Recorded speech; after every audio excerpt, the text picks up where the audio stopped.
All right, this is 2013 FRQ number 3, now in the non-calculator portion. Okay, hot water is dripping through a coffee maker, filling a large cup with coffee. The amount of coffee in the cup at time t between 0 to 6 minutes is given by a differentiable function c, where t is measured in minutes. Selected values of C of t measured in ounces are given in the table above. Part A says, use the data in the table to approximate C prime of 3.5. Show the computations that lead to your answer and indicate units of measure.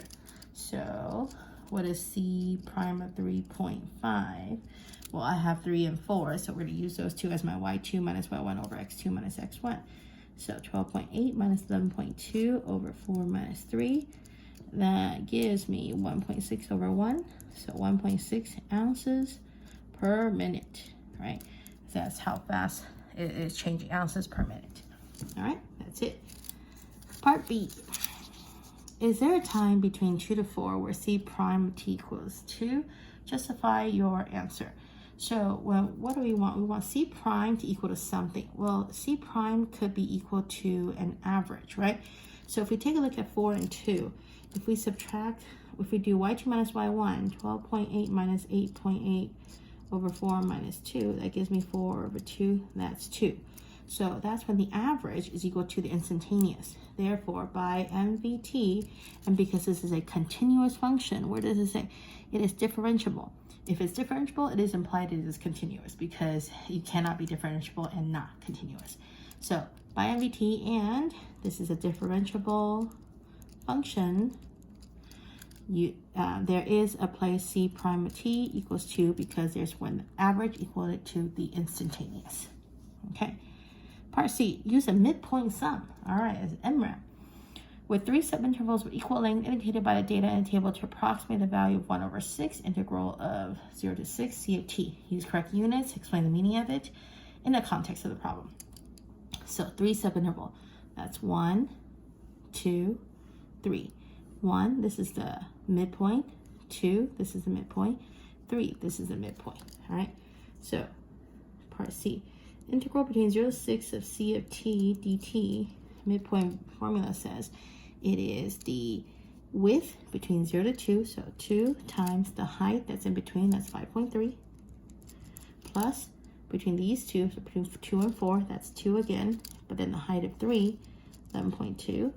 Plus the width between 4 and 6, that's 2 again, and the height of 13.8. All right, so if you do that and add them all up, you get 30.3. And then you need to, no, sorry. I actually had more than that. Yeah, all right, I'm gonna use my calculator. Oh no, I'm not supposed to, sorry. Too many things. So 10.6 plus 22.4 plus 26, 27.6. All right, you add these up, you get 6, and you get 60. All right, 2, 4, 5, 6, yeah, 60. All right, so 60.6, and then you have a 1/6 in front of it. So it's 1/6 of this 60.6. You get 10.1. Oh, they give you really good numbers. Okay, so what does that mean? This is the average amount of coffee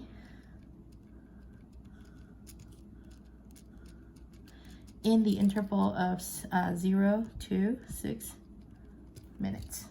Okay? All right. Last one. The amount of coffee in the cup in ounces is modeled by B of t equals 16 minus 16e to the negative 0.4 t. Using this model, find the rate at which the amount of coffee is changing when t equals 5. So what it's really wanting is it wants B prime of 5, right? The amount of coffee might be modeled by that. So the amount changing is the derivative of that at 5. Okay, so first things first, let's find B prime of t. B prime of t is negative 16 e to negative 0.4 t times negative 0.4, right? Chain rule. So multiply these out. Negative 0.4 times negative 16, 6.4 e to negative 0.4 t. B prime of 5 equals 6.4 e to negative 0.4 times 5, which is 6.4 e to the negative 2. So you can leave it like that, or you can say 6.4 over e squared, and this is ounces per minute. This is at the rate at which it is changing. Okay, that's it.